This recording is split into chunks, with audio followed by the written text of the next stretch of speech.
श्री गणेशाय नमः। प्रिय दर्शकों, मैं आपका आचार्य पंकज शास्त्री आप सभी दर्शकों का मैं हार्दिक स्वागत करता हूं, हार्दिक अभिनंदन करता हूं। प्रिय दर्शकों, कार्यक्रम को श्रृंखला को आगे बढ़ाते हुए हम चर्चा कर रहे थे पंच महापुरुष योगों में। पंच महापुरुष योग जो कि राजयोग है, मैंने आपको बताया है। उसी की श्रृंखला को आगे बढ़ाते हुए पंच महापुरुषों में एक योग है, वो है मालव्य योग। मालव्य योग जो कि ये पंच महापुरुषों योगों की श्रेणी में आता है। और कैसे ये बनता है, ये राजयोग का निर्माण होता है। एक व्यक्ति का जन्म हुआ, वो बहुत ही लक्ष्मीवान हो गया, और दूसरे ही रूप में उसी समय में एक दूसरे व्यक्ति का जन्म होता है।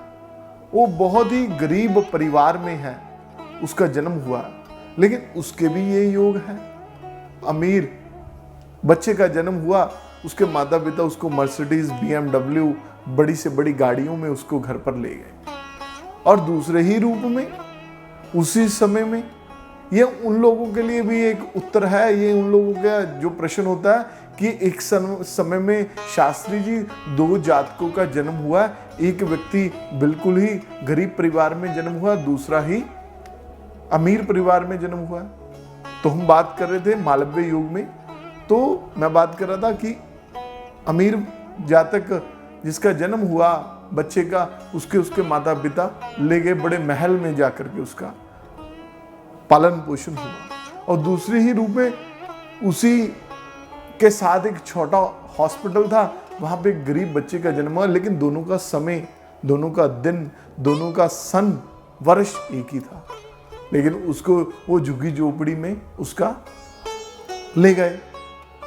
उसका पिता इतनी बड़ी बड़ी कंपनियों का मालिक है और उसका पिता झुग्गी झोपड़ी में रहता है। लेकिन दोनों के जन्म कुंडली में मालव्य योग है जो कि राजयोग है।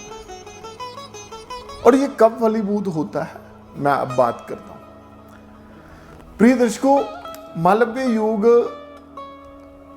का जब समय होता है, किसी भी ग्रह की जब दशा होती है, जब किसी भी ग्रह का कोई ना कोई संबंध बनता है दशा के साथ, अंतर्दशा में, प्रत्यंतर दिशा में या महादशा में, और वो ग्रह उच्च का आपकी जन्म कुंडली में बैठा है, तब व्यक्ति की जन्म कुंडली का वो उच्च का ग्रह वो राजयोग फलीभूत हो जाता है। प्रिय दर्शकों, अब बात कर रहे थे कि वो गरीब है और वो अमीर है। देखिए, उसके माता पिता अमीर थे, ठीक है, उसका जन्म हो गया, लेकिन वर्तमान में दोनों बच्चों का जन्म हुआ, एक गरीब परिवार में, एक अमीर परिवार में। अब कुछ समय के बाद, मैं इस बात को जल्द खत्म करूंगा,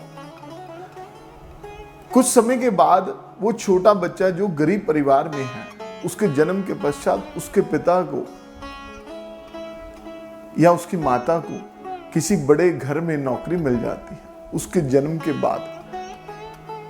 और नौकरी मिलने के बाद यदि उसकी माता को नौकरी मिल गई, और नौकरी मिलने के बाद वो उसकी माँ उस परिवार में जब जाती है, जो अमीर परिवार है, कोई भी अमीर परिवार है, तो वो कहती है कि मेरा छोटा बच्चा है, मेरे को पढ़ाना है, उसको लिखाना है, मेरे पास रहने के लिए स्थान नहीं है, मैं झुग्गी झोपड़ी में रहती हूँ। ऐसे बहुत से लोग हैं कि उनके साथ ये घटना भी घटित हुई है, या आप लोग भी ऐसे देखते हैं। प्रिय दर्शकों, वो जो परिवार है, अमीर परिवार है, वो उस फैमिली को, उस बच्चे को की जिम्मेवारी ले लेता है कि आप उस बच्चे को पढ़ाएंगे, लिखाएंगे, आप अपनी झुग्गी झोपड़ी को छोड़ दो, आपको हम सर्वेंट रूम देते हैं।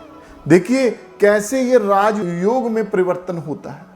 एक तरफ तो वो झुग्गी झोपड़ी में माता पिता रह रहे थे, और जब बच्चे का जन्म हो गया, वो राजयोग कैसे उसको लेकर के जाता है, और वो उसके मालिक ने उस छोटे बच्चे की जिम्मेवारी ले ली, उसको पढ़ाना लिखाना शुरू कर दिया, और उसके ही पति को दूसरा काम छुड़वा करके अपने पास ड्राइवर रख लिया। प्रिय दर्शकों, देखिए राजयोग का कैसे निर्माण होता है। वो बच्चे के कर्म, बच्चे का जो योग में बच्चा पैदा हुआ, वो अपने माता पिता को कैसे उसने परिवर्तन कर दिया। तो इस चीज को हमें समझना पड़ेगा। चलिए मालव्य योग के बारे में बात करते। इस योग में पैदा होने वाला जातक लक्ष्मीवान, सुख समृद्धि का से युक्त, बहुत ही धैर्यवान, सुंदर पर्सनैलिटी वाला होता है। और ये कैसे बनता है? ये बनता है प्रिय दर्शकों केंद्र के साथ।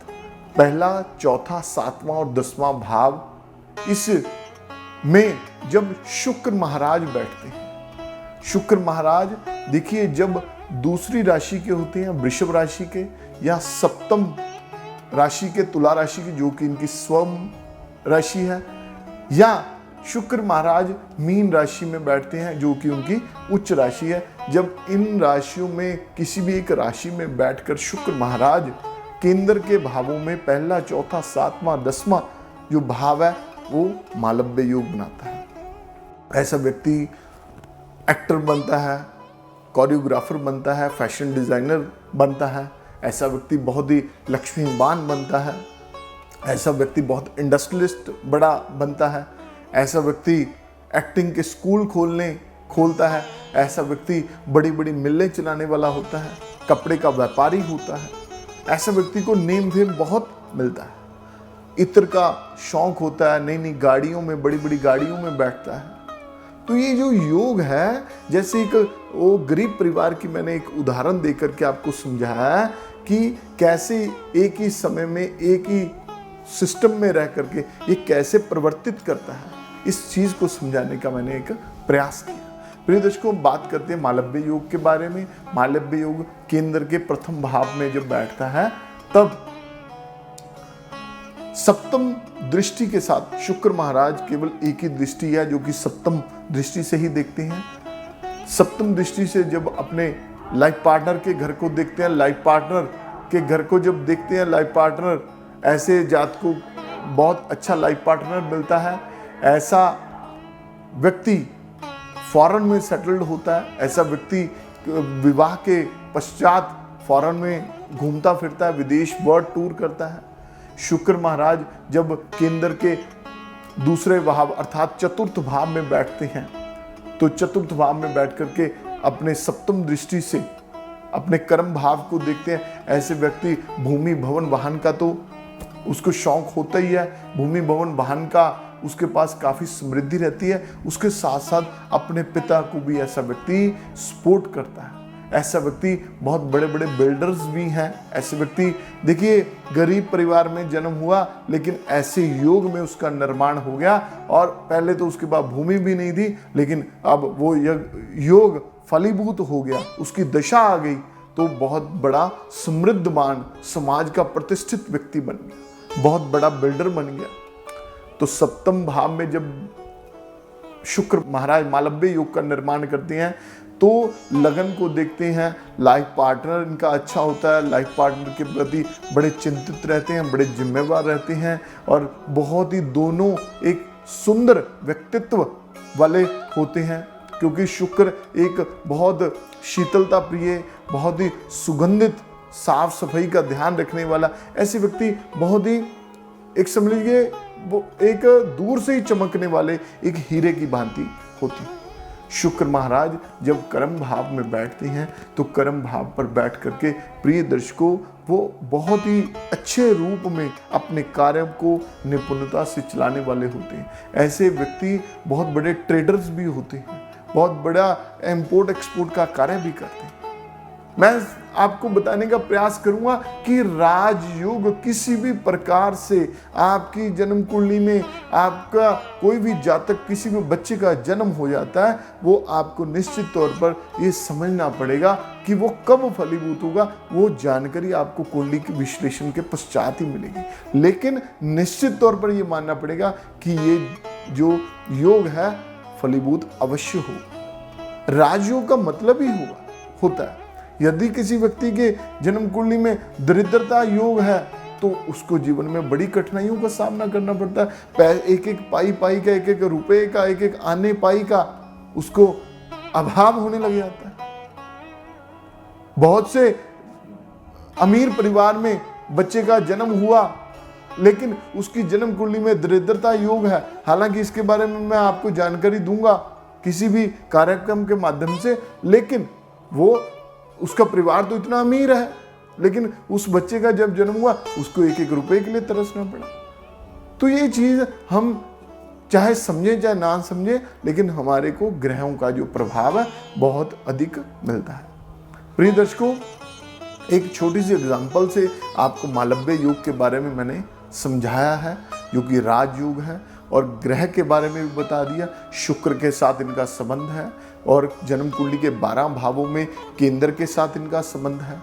और आप ये समझ गए, बड़ा आप इजी मेथड से, इजी तरीके से आपको मैंने जानकारी दी है। आप अपनी जन्म कुंडली को उठाएं, उसमें देखें यदि आपकी जन्म कुंडली में भी मालव्य युग है और कब फलीभूत होगा, उसकी जानकारी लेने के लिए आप मेरे नीचे दिए नंबर पर संपर्क करके प्रॉपरली अपनी कुंडली का विश्लेषण करवा सकते हैं, अथवा किसी भी विद्वान से आप अपनी जन्म कुंडली दिखा सकते हैं। प्रिय दर्शकों, समय का अभाव होने के कारण आपसे मैं विदा लेता हूँ। जाने का मन तो नहीं करता आपको छोड़ करके, परंतु कार्यक्रमों की श्रृंखला को आगे बढ़ाते हुए समय का, आपका समय बड़ा कीमती है, समय का थोड़ा सा अभाव भी है, तो आपके समक्ष पुनः कल को दोबारा इसी कार्यक्रम के माध्यम से, इसी चैनल के माध्यम से दोबारा आएंगे। तो एक नई जानकारी के साथ आप अपना और अपने बच्चों का ध्यान रखें। नमस्कार।